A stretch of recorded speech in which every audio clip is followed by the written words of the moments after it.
క్రీస్తునందు ప్రియులారా, ఈరోజు ముగ్గురు యవనస్తులు బాప్తిస్మము తీసుకుంటున్నారు. బాప్తిస్మం అన్నటువంటిది తీసుకున్న తర్వాత పరలోకమందున దేవుడు ఎలా సంతోషిస్తాడో, ఎలా ఆనందిస్తాడో ఈరోజు బైబిల్ గ్రంథము నుండి మనము ధ్యానించడానికి మనం ప్రయత్నం చేద్దాం. పరలోకమందు నా దేవుడు మన బట్టి ఎప్పుడు కూడాను సంతోషంగా ఉండాలి, ఆనందంగా ఉండాలి. పరలోకమందు నా దేవునికి మనము బాధ పెట్టేవారుగా, దుఃఖ పెట్టేవారుగా ఉండకూడదు. కానీ మన వలన ఎలాగైతే తల్లిదండ్రులు సంతోషపడాలి, ఆనందపడాలి అని అనుకుంటామో, సేమ్ అదే విధంగానే పరలోకమందున దేవుడు కూడా మన బట్టి ఆనందించాలి, మన బట్టి సంతోషించాలి. మరి అటువంటి దేవాది దేవునికి ముగ్గురు యవనస్తులు కూడా ఈరోజు దేవునికి సంతోషపెట్టే పనిలో, దేవునికి ఆనందింపజేసే పనిలో ఉన్నారని నేను నమ్ముతూ ఉన్నాను. బైబిల్ గ్రంథంలో మనము చూడగలిగినప్పుడు మత్తయి సువార్త 3వ అధ్యాయము 16-17 వచనాన్ని దయచేసి చదవండి ప్రియులారా. యేసు బాప్తిస్మం పొందిన వెంటనే నీళ్ళలో నుండి ఒడ్డునకు వచ్చెను. ఇదిగో ఆకాశము తెరవబడెను. దేవుని ఆత్మ పావురము వలె దిగి తన మీదకి వచ్చుట చూసెను.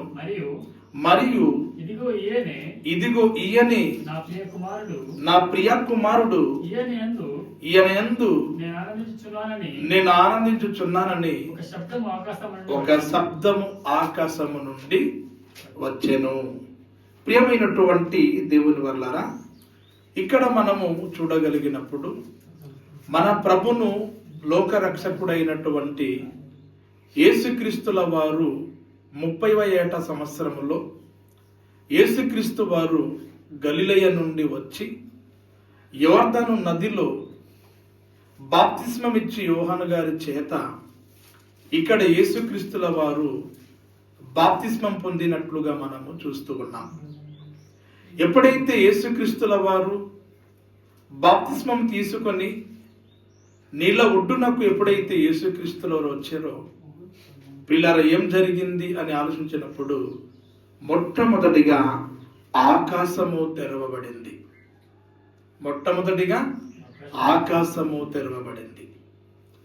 ఎందుకు ఆకాశము తెరవబడింది అని ఆలోచించినప్పుడు, పిల్లరా, దేవుడు చూడాలి. పరలోకమందున దేవుడు ఆకాశాన్ని తెలిసి యేసుక్రీస్తు వారిని చూడాలి.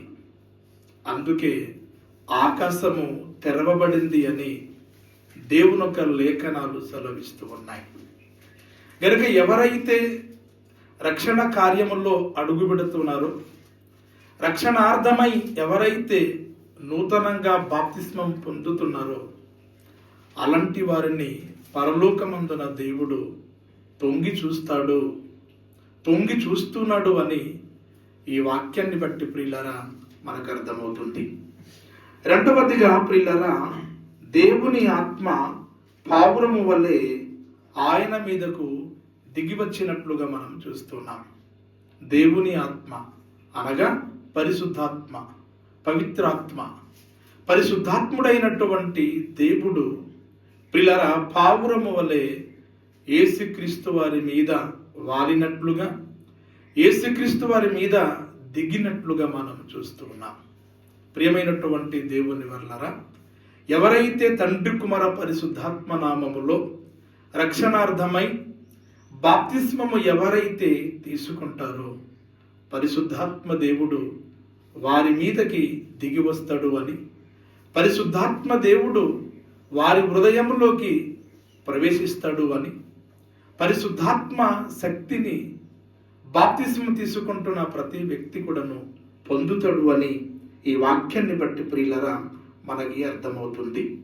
మూడవదిగా ప్రియులరా, ఈయనే నా ప్రియ కుమారుడు, ఈయనందు నేను ఆనందించుచున్నాను అని పరలోకము నుండి, ఆకాశము నుండి ఒక శబ్దము వినబడినట్లుగా మనం చూస్తాం. ప్రియులారా, ప్రియమైనటువంటి దేవుని వల్లారా, యేసుక్రీస్తు వారు బాప్తిస్మము తీసుకొని నీళ్ళ ఒడ్డుకు చేరినప్పుడు పరలోకము నుండి ఒక శబ్దం వినబడుతుంది. ఈయనే నా ప్రియ కుమారుడు, ఈయనందు నేను ఆనందించుచున్నాను అని ఒక శబ్దము వినబడుతుంది. ప్రియమైనటువంటి దేవుని వల్లారా, ఈ వాక్యాన్ని బట్టి మనకేమర్థమవుతుంది అంటే, పరలోకమందున్న కన్నతండ్రి అయినటువంటి దేవాది దేవునికి యేసుక్రీస్తుల వారు తాను తీసుకున్న బాప్తిస్మము ద్వారా పరలోకమందున్న తండ్రి అయినటువంటి దేవాది దేవునికి సంతోషపరుస్తున్నాడు, ఆనందపరుస్తున్నాడు అని ఈ వాక్యాన్ని బట్టి మనకు అర్థమవుతుంది. కనుక ఈరోజు బాప్తిస్మం తీసుకుంటున్నటువంటి ముగ్గురు సహోదరులు యవనస్తులు, నెహమ్యా కుమారు కానీ, ప్రేమ్ కుమార్ కానీ, జయరాజు కానీ, మీరు ఈరోజు బాప్తిస్మం తీసుకుంటున్నారు కనుక మీ బట్టి, మీ వలన పరలోకమందున్న దేవుడు ఆనందించాలి, పరలోకమందున్న దేవుడు సంతోషిస్తాడు అని ఈ వాక్యాన్ని బట్టి ప్రియులారా మనకు అర్థమవుతుంది. ఇకపోతే ప్రియులారా, మరొక వాక్యాన్ని కూడా మనం ధ్యానిద్దాం. లూకా సువార్త 15వ అధ్యాయము 7వ వచనాన్ని దయచేసి గట్టిగా చదవండి ప్రియులారా. అటువలే మారు మనసు అక్కరలేని 99 మంది నీతిమంతుల విషయమై కలుగు సంతోషము కంటే మారు మనసు పొందు ఒక్క పాపి విషయమై పరలోకమందు ఎక్కువ సంతోషము కలుగును. ప్రియమైనటువంటి దేవుని వల్లారా, మనందరికీ తెలుసు, ఒక మనుషుడికి 100 గొర్రెలు ఉంటే అందులో ఒకే ఒక గొర్రె తప్పిపోయింది.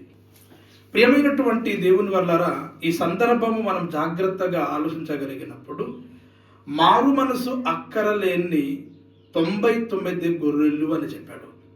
మారు మనసు అక్కరలేని 99 గొర్రెలు అంటున్నాడు. అంటే ఈ వాక్యాన్ని బట్టి మనకి ఏమర్థమవుతుంది? నీతిమంతులకు మారు మనసు అవసరము లేదు. నీతిమంతులకు, పరిశుద్ధులకు మారు మనసు అవసరం లేదు. ఎందుకంటే ఆల్రెడీ వాళ్ళు గతములో ఎన్నో తప్పులు, ఎన్నో పాపములు చేసి ప్రభు సన్నిధుల్లో పశ్చాత్తపడి, ప్రభు సన్నిధుల్లో వారి పాపములు ఒప్పుకొని, వారి జీవితాలు మార్చుకొని, క్రీస్తు రక్తములో కడగబడి నీతిమంతులుగా, పరిశుద్ధులుగా తీర్చబడ్డారు కనుక బైబిల్ ప్రకారంగా వారు నీతిమంతులు, పరిశుద్ధులుగా పిలువబడుతూ ఉన్నారు కనుక ఆ పరిశుద్ధులకు మారు మనసు అవసరం లేదు. ఆ నీతిమంతులకు మారు మనసు అవసరం లేదు. మరి ఎవరికి మారు మనసు అవసరము అంటే, పాపికి మారు మనసు అవసరం. దేవునికి తప్పిపోయిన వారు, దేవునికి దూరమైనటువంటి వారు మారు మనసు పొందాల్సిన అవసరత ఉంది. దేని బట్టి నీతిమంతుల విషయంలో ఆనందిస్తూ ఉన్నాడు అంటే, వారు పాపం చేయకుండా, వారొక నీతి జీవితాన్ని, వారొక పవిత్రమైన జీవితాన్ని, పరిశుద్ధమైన జీవితాన్ని కాపాడుతూ పరలోకమందున దేవుని యొక్క చిత్తమును వారు నెరవేరుస్తారు కనుక, జరిగిస్తూ ఉన్నారు కనుక మారు మనసు అక్కరలేని 99 నీతిమంతుల విషయములు కూడాను పరలోకమందున దేవుడు ప్రతిరోజు కూడాను సంతోషిస్తున్నాడు, ఆనందిస్తున్నాడు. అయితే వారి విషయంలో సంతోషము కంటే, వారి విషయంలో ఆనందము కంటే ఎవరి విషయంలో దేవుడు ఎక్కువగా సంతోషిస్తాడు, ఆనందిస్తాడు అంటే, ఏ మనుషుడైతే, ఏ పాపి అయితే మారిపోతాడో, ఏ వ్యక్తి అయితే మారిపోతాడో, ఏ వ్యక్తి అయితే మారు మనసు పొందుతాడో, మారు మనసు పొందినటువంటి వ్యక్తి విషయములో నీతిమంతుల కంటే ఎక్కువగా, 99 నీతిమంతుల కంటే పరలోకములో దేవుడు ఎక్కువగా సంతోషిస్తాడు, ఆనందిస్తాడు అని దేవుని యొక్క లేఖనాలు సెలవిస్తూ ఉన్నాయి. ఈ ముగ్గురు యవనస్తుల విషయములో, ఈ భూమి మీద ఉన్న నీతిమంతుల కంటే ఈ ముగ్గురు యవనస్తుల విషయములో దేవుడు, పరలోకమందు దేవుడు ఎక్కువగా ఈరోజు సంతోషిస్తున్నాడు అని, ఆనందిస్తున్నాడని ప్రతి ఒక్కరు కూడాను తెలుసుకోవాలి. పరలోకమందున దేవునికి ప్రతినిత్యం కూడాను మనము సంతోషపరిచేవారుగా ఉండాలి అంటే, దుఃఖపరచకుండా ఆనందింపజేసేవారుగా ఉండాలి అంటే, ఈ ముగ్గురు యవనస్తులు ఈరోజు తండ్రి కుమార పరిశుద్ధాత్మ నామములో బాప్తిస్మం తీసుకున్న తర్వాత, సంఘములో చేర్చబడిన తర్వాత ప్రియులరా, ఈ ముగ్గురు యవనస్తులు జీవము కలిగినటువంటి దేవుని సంఘములో ఎలా నడవాలి, ఎలా బ్రతికినప్పుడు పరలోకమందున దేవుడు సంతోషిస్తాడో ఈరోజు మరొక మాటను మనం ధ్యానిద్దాం ప్రియులారా. ఆ మాట ఎక్కడ ఉంటుందంటే ప్రియులారా, అపొస్తలుల కార్యము 2వ అధ్యాయము 41-42 వచనము చదవండి ప్రియులారా. 42 వచనం చదవండి. కాబట్టి అతని వాక్యము అంగీకరించిన వారు బాప్తిస్మం పొందిరి. ఆ దినమందు ఇంచుమించు 3,000 మంది సంఘములో చేర్చబడిరి. వీరు మొట్టమొదటిగా గమనించండి, అపోస్తుల బోధయందును, రెండవదిగా సహవాసమందును, మూడవదిగా రొట్టె విరుచుట యందును, నాలుగవదిగా ప్రార్థన చేయుట యందును ఎడతెగగా ఉండిరి అనే మాట, అద్భుతమైనటువంటి మాట ఇక్కడ కనబడుతుంది.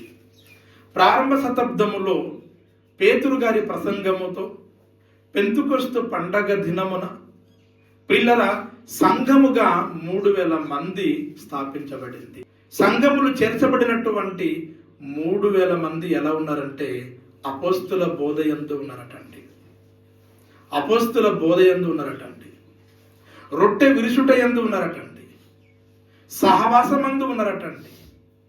ప్రార్థన చేయుట యందును విడిచిపెట్టకుండా ఎడతెగగా ఉన్నట్లుగా దేవుని యొక్క లేఖనాలు సెలవిస్తూ ఉన్నాయి.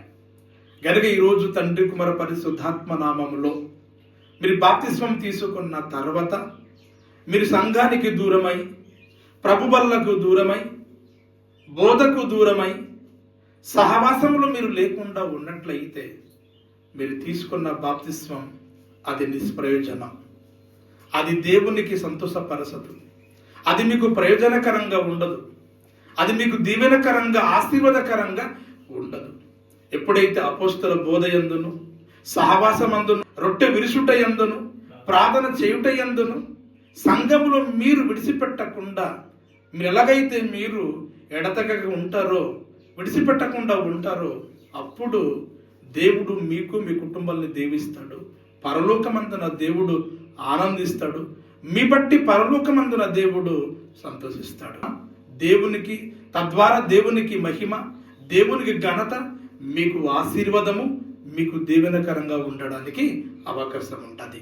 ఈ రోజు నుంచి మీరు లోకము నుండి వేరు చేయబడి క్రీస్తుయేసులోనికి మీరు ప్రవేశిస్తున్నారు గనక, జీవం కలిగినటువంటి సంఘములో మీరు చేర్చబడుతూ ఉన్నారు గనుక, ఇక పాపము జోలికి గాని, లోకం జోలి గాని వెళ్లకుండా పరిశుద్ధులుగా, నీతిమంతులుగా బ్రతికి ప్రతినిత్యం కూడాను సృష్టికర్త అయినటువంటి దేవాది దేవునికి మీరు సంతోషపరచాలని కోరుకుంటూ నా మాటల్ని ముగిస్తున్నాను. దేవుడు మీకు, మీ కుటుంబములను ఉన్నతంగా దీవించును గాక.